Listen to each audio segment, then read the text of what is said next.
Ahora vamos a hablar un poco de economía. La idea un poco es hablar de dónde estamos, de algunas cosas que cambiaron desde el Outlook, que hubo un contexto que en realidad fue bastante volátil, y después vamos a tratar de hablar de algunas proyecciones o de algunos condicionantes para el año que viene, para un próximo gobierno, que no sabemos cuál podrá ser, pero sí sabemos que hay ciertas cosas que van a afectar a cualquiera que sea el que esté gobernando en ese momento, ¿no?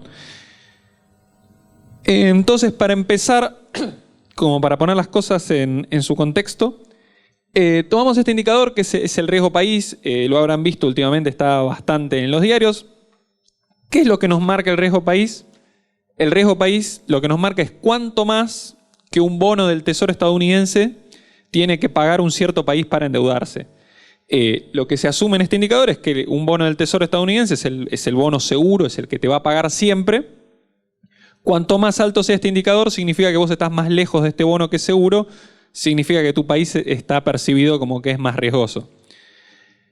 Y lo que tenemos acá es un grupo de países que quizás a primera vista no tienen tanto en común, pero en general estos son países emergentes que comparten una serie de complicaciones y que están percibidos como países de alto riesgo, ¿no? Esa es la característica que tienen en común. Y la idea un poco es mostrar que nosotros veníamos de un año pasado, un poco era el discurso del gobierno, decir, bueno, hubo un deterioro de la situación financiera global y eso fue lo que causó, ¿no?, las dificultades que tuvimos el año pasado. Y eso en alguna medida, fíjense que era cierto, ¿no? Porque fíjense que este grupo de países que comparte tener una serie de dificultades evolucionó bastante parejo durante el año pasado. No fueron todos los países los que estuvieron complicados el año pasado, pero sí es cierto que hubo un grupo de países que compartió padecer ciertas dificultades con un contexto internacional más adverso.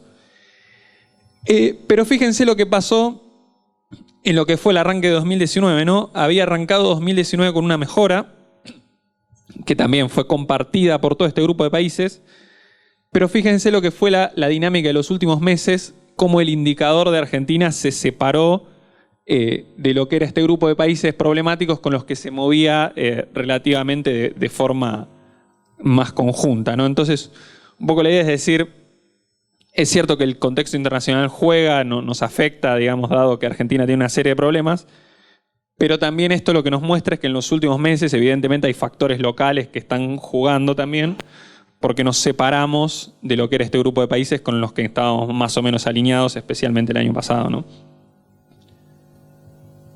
Y en este contexto un poco volátil, ¿no? Una de las noticias negativas que hubo fue la dinámica de la inflación, ¿no?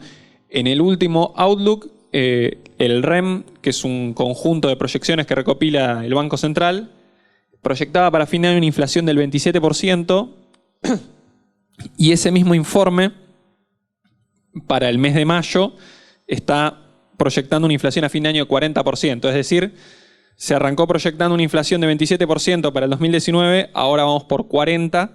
La inflación fue más alta, digamos, a lo esperado, ¿no?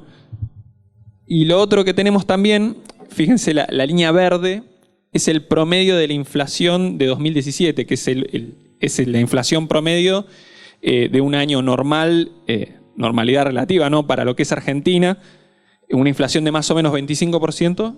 La línea verde es la inflación normal, más o menos, para lo que es Argentina en los últimos 10 años, de 25% anual, ¿no? Y en ese sentido, fíjense que la inflación en los últimos meses no solo fue más alta de lo esperado, sino que también estamos todavía lejos de lo que era esa normalidad para Argentina. Esta inflación que tenemos acá es una inflación que te da una inflación anual de 50-60% anual y no ese 25% normal que teníamos nosotros anteriormente, ¿no? De todas formas, fíjense que el dato de abril fue un poco más positivo, si bien todavía sigue por encima de ese 2% que te marca lo normal para la Argentina en los últimos años. Y los datos de alta frecuencia que recopilan las consultoras y demás dicen que mayo se habría seguido acercando a ese valor un poco más normal de los últimos años, ¿no? Pero esta dinámica de la inflación generó una serie de respuestas, junto también con la dinámica del dólar, que el año, recuerden que había comenzado con el dólar bajando, Y incluso en este gráfico lo que tenemos también en las barritas negras es la intervención del Banco Central. En ese momento el dólar empezó el año bajando y el Banco Central incluso intervino para tratar de ponerle un piso a la cotización del dólar. Fíjense que eso fue hasta aproximadamente fines de febrero y desde entonces empezamos a tener el problema inverso, ¿no? Que el dólar empezó a subir fuertemente y ahí se adoptaron una serie de medidas para tratar de remediar esta situación. Si alguno estuvo en el Outlook pasado, quizás se acuerda que nosotros habíamos dicho que el Banco Central tenía unas bandas. Digamos, el Banco Central decía que iba a intervenir comprando o vendiendo si el dólar pasaba ciertas bandas.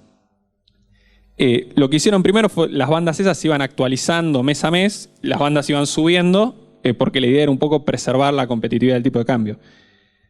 Cuando se empezó a dar esta suba, lo primero que hicieron fue anunciar que, bueno, estas bandas que iban subiendo mes a mes, ya no van a subir más mes a mes, sino que, bueno, se van a quedar fijas. Como para dar una idea de que, bueno, cuidado que ahora la banda está fija, vamos a intervenir para frenar el tipo de cambio si la suba es excesiva. Ese anuncio duró bastante poco porque siguió habiendo una presión sobre el tipo de cambio. Y lo que tenemos ahora, lo que marca la línea punteada, es otro cambio en el esquema cambiario, donde lo que hicieron fue básicamente descartar las bandas. Digamos, ya estas bandas que limitaban dónde podía intervenir el Banco Central, porque digamos, el problema que tenía ese esquema es que el Banco Central podía intervenir recién cuando el dólar pasaba a los 51 pesos por dólar. Entonces eso, digamos, daba una señal de que había un cierto rango en el que se podía comprar o vender con libertad y en definitiva se podía apostar a que el dólar iba a subir, que el Banco Central no iba a intervenir. Lo que hicieron ahora fue eliminar esas bandas. El momento en que eliminaron esas bandas es la línea punteada. Y fíjense que desde entonces el dólar se ha mostrado bastante menos volátil de lo que se venía mostrando antes. Fíjense que igual en este periodo no hay barritas negras, o sea, el Banco Central no intervino en este periodo, pero solo, digamos, el hecho de que vos avises que podés llegar a intervenir sirvió para calmar lo que es la cotización del dólar. Y respecto a lo que habíamos proyectado, o lo que había proyectado el REM, digamos, este relevamiento que hace el Banco Central, el último Outlook, fíjense que el dólar que se espera es bastante similar. En diciembre proyectaban un dólar a fin de año de 48, ahora están proyectando un dólar a fin de año de 51. Algo que sí cambió respecto al Outlook anterior es la tasa de interés, ¿no? Fíjense que también arrancamos el año con una baja en lo que es la tasa de interés de las LELIQ, de este instrumento que usa el Banco Central para controlar la liquidez.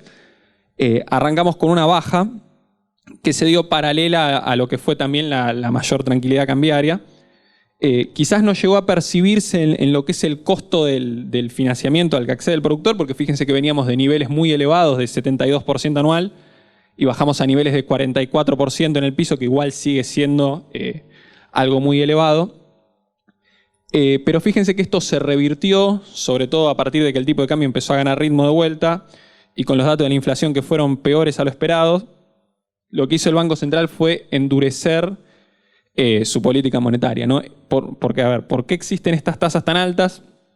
Porque el Banco Central tomó con el Fondo Monetario un compromiso de que la cantidad de dinero en la economía va a crecer muy poco, ¿no?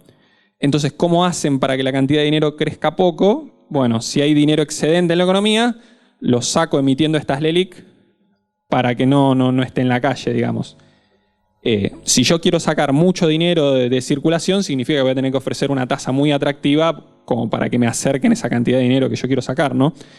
Y una de las cosas que pasó fue que con el dato de inflación peor a lo esperado, la meta esta de cantidad de dinero circulando en la calle que tenía el Banco Central la volvieron más exigente. O sea, era una meta que ya de por sí era exigente y aumentaron el rigor, digamos, de esa meta. Entonces, si yo tenía una meta que era difícil y ahora tengo una que es más difícil todavía, lo que significa es que para cumplirla voy a necesitar una tasa más alta, que fue un poco lo que pasó acá, ¿no? Que de estas tasas piso de 44%, volvimos a una tasa de 70% anual, y esta tasa rápidamente se pasa al crédito productivo, porque la cuenta que hace el banco es, le puedo prestar al 70% anual al Banco Central, que es el dueño de la máquina de imprimir pesos, que me va a pagar siempre, Entonces, si al dueño de la máquina de imprimir pesos le estoy prestando a 70% anual, al resto, digamos, va a ser de ahí para arriba.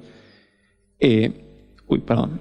Y fíjense que el relevamiento que hace el Banco Central espera que esta tasa esté alrededor de 50% anual a diciembre, ¿no? Entonces, no hay expectativa de que baje mucho la tasa de interés, en pesos, ¿no? Estamos hablando, no hay expectativa de que baje mucho porque, por el motivo que les comentaba, hay una meta monetaria que es muy dura.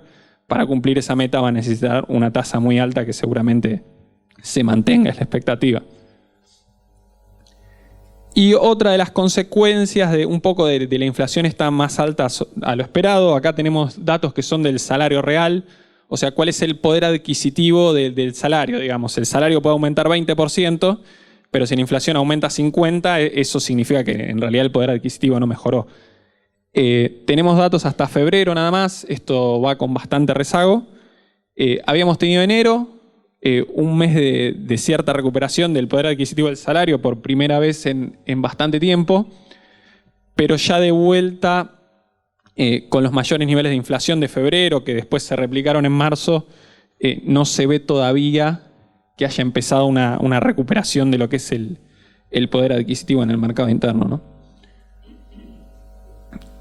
Y también, bueno, un poco la contracara, tuvimos una inflación muy alta, tuvimos también un dólar muy volátil en lo que fue a lo largo del año. Y en general lo que tenemos acá se llama el tipo de cambio real, porque constantemente en general en la prensa y demás se ve que se habla del dólar récord, que en general cuando se habla del dólar récord están hablando del tipo de cambio nominal, que es el tipo de cambio, digamos, que se ve todos los días, de pongo 45 pesos y me dan $1. Pero eso no es lo único que importa, porque imaginemos que a nosotros nos importa ganar competitividad con el tipo de cambio. Imagínense que nosotros devaluamos 50% y nuestros competidores también devalúan 50%. En ese caso, en definitiva, vos no ganaste competitividad porque vos ganaste 50% de competitividad y tus competidores también. Entonces no solo nos importa el tipo de cambio acá, sino que nos importa también en los países con los que competimos. Y otra cosa que nos interesa también es el nivel de inflación, ¿no? Porque la inflación, en definitiva, se traduce en un aumento de costos y Argentina tiene más inflación que la mayoría de los países con los que compite. Entonces, si en Argentina hay 25% de inflación anual y en Estados Unidos hay 3% de inflación anual, eso significa que si el dólar no se mueve, Argentina se encarece de a 25% al año en dólares, Estados Unidos se encarece de a 3% al año en dólares. Eso también nos resta competitividad. Entonces, teniendo en cuenta eso, ¿no? Digamos, cuánto está el dólar acá, cuánto está en nuestros competidores y cuánto es la inflación en Argentina y en nuestros competidores, fíjense que el pico de competitividad del dólar fue en septiembre, a partir de lo cual tuvimos un cierto deterioro, y con las proyecciones del relevamiento que realiza el Banco Central, se espera que la competitividad del dólar real sea muy similar en promedio a la del año pasado. Se espera que se mantenga lo que es la competitividad cambiaria respecto al año pasado. Fíjense que estos niveles de competitividad que tenemos actualmente son niveles que no son históricamente los más elevados que ha tenido Argentina, pero sí son niveles bastante más altos que los que habían en 2015 o los que habían en 2017, ¿no? Y para hablar un poco más ya de condicionantes o de cuál es la situación que le queda a la próxima administración, sea cual sea, lo que tenemos acá un poco es el déficit fiscal nacional primario, que eso significa que es el déficit sin incluir los intereses de la deuda. Fíjense, tenemos el primer trimestre hubo superávit y en abril dio 0 aproximadamente el déficit fiscal, ¿no? Esto lo que nos marca es un ajuste bastante importante respecto a periodos previos, que cómo se generó esto, mitad ajuste del gasto y la otra mitad suba de impuestos, básicamente derechos de exportación. Pero lo que hay que tener en cuenta no es que si la mitad de la mejora del saldo fiscal está dependiendo de las retenciones, de los derechos de exportación, eso también nos habla de las dificultades que va a tener el gobierno que venga para tratar de bajar eso, o incluso de la tentación que pueden tener de subirlo, digamos, si se encuentran en una situación que están cortos de dinero, digamos, ¿no? Esto es exactamente lo mismo, es el déficit de la nación considerando intereses. Los intereses de la deuda están creciendo mucho porque son en dólares, entonces cuando vos devaluás la cuenta de los intereses te crece bastante. Pero fíjense que incluso considerando esto, ya la reducción no da tan espectacular como sin considerar los intereses. Pero de todos modos, en definitiva, el primer trimestre de 2015 se arrancó con un déficit incluyendo intereses de 1% del PBI. En el primer trimestre de 2019, que es el último dato completo que tenemos, fue 0,5, o sea, fue la mitad. Un poco se ve que por ese lado se va avanzando, ¿no? Quizás no al ritmo que te permita llegar a la meta de déficit cero, pero sí se ve que el ajuste de las cuentas públicas está avanzando. Y para hablar también de los condicionantes, este quizás es el condicionante más importante, digamos, para las próximas administraciones, que es, por dónde entran y por dónde salen los dólares de los que dispone el país, ¿no? Tenemos los ingresos y los egresos de divisas. Y tenemos 2017 y tenemos 2019, para comparar 2017, que fue el último año normal previo a la devaluación, con lo que tenemos en la actualidad, ¿no? En los primeros 4 meses del año. Y fíjense en 2017 cuál era el ingreso de divisas más grande que teníamos nosotros. Era la deuda, era colocarle bonos, digamos, a los privados. Y fíjense que en la actualidad eso es negativo. O sea, nosotros le estamos pagando la deuda a los privados y le estamos pagando a los privados porque ¿quién es el que está poniendo la plata en este momento? Es el FMI. Y fíjense lo que cambió también desde 2017, lo que es el balance comercial, más que se duplicó desde 2017. Esto básicamente es por la contracción de las importaciones, porque las exportaciones están teniendo un crecimiento leve, que también es lógico porque, digamos, las exportaciones no se aumentan de un día para el otro. Entonces, ante una devaluación, lo primero que pasa es que disminuyen las importaciones. Lo otro en lo que estamos ahorrando es turismo. Fíjense que el saldo por irse de vacaciones al exterior, ese déficit, esa salida de dólares se redujo a la mitad. Y también se está ahorrando un poco por compra de divisas. La compra de divisas fue un poco menor ahora que en 2017, aunque sigue en niveles elevados. Lo otro que es interesante, fíjense esto de inversión en cartera. Inversión en cartera es la inversión financiera, un poco más de corto plazo, digamos, es gente que entra a invertir en LEVAC o en instrumentos financieros de corto plazo. Fíjense que eso era positivo en 2017, o sea, teníamos gente que entraba a invertir financieramente en Argentina. Y eso es negativo en 2019. Ya no es tan negativo como el año pasado, donde hubo una salida muy importante, pero de todos modos sigue siendo negativo, digamos, no se volvió a apostar a esta inversión de corto plazo en Argentina. Entonces, un poco esto lo que nos marca es ¿de dónde están entrando los dólares hoy? Bueno, del Fondo Monetario y de la mejora del balance comercial y del balance de turismo, que básicamente se dio porque se encarecieron las importaciones y se encareció el turismo en el exterior, ¿no? Y lo que tenemos acá es el flujo de fondos del Fondo Monetario. Digamos, si el Fondo Monetario es uno de los ingresos más importantes, bueno, veamos cómo va a ser el flujo de fondos de este organismo, ¿no? Y fíjense que tenemos 2019, donde van a ingresar la mayoría de los fondos del acuerdo. 2020, donde ya los ingresos van a ser un poco menores. Y a partir de ahí hay que empezar a pagar, sobre todo 2022 y 2023, que hay que pagar más de 20.000 millones de dólares en cada año, ¿no? Esto, digamos, es muy difícil imaginar que la plata para pagar esto esté. De todos modos, el Fondo Monetario es un organismo que esto te lo va a refinanciar. La cuestión es que no te lo va a refinanciar gratis, digamos, ¿no? La refinanciación va a venir con una serie de condicionalidades. O sea que el próximo gobierno va a tener que sentarse a charlar el tema ese. Otra cosa que es importante es que esto es deberle al Fondo Monetario, no es lo mismo que deberle a un privado, digamos. Estuvimos buscando, incluso en 2002, Argentina no le pagó a los privados, pero al fondo sí le pagó. Y estuvimos buscando un poco cuáles son las listas de países que no le pagó al fondo, y la mayoría son países en guerra civil, digamos. O sea, no pagarle a esta gente no es una opción, digamos, lo vas a refinanciar, verán los términos, pero esto se paga, digamos, no es como la deuda con los privados. Entonces, pensando un poco ya en el próximo gobierno, ¿no? ¿Cuáles son las herramientas? Lo que pensamos es, bueno, ¿cuáles son las herramientas que tiene el próximo gobierno, ¿no? Vos podés decir, bueno, quizás el próximo gobierno quiere impulsar al consumo como para ganar popularidad, pero por otro lado, lo que vimos también es que vos necesitas generar dólares para pagar la deuda y también para pagar importaciones, porque si vos crecés y se reactiva la industria y demás, eso requiere de dólares para pagar importaciones.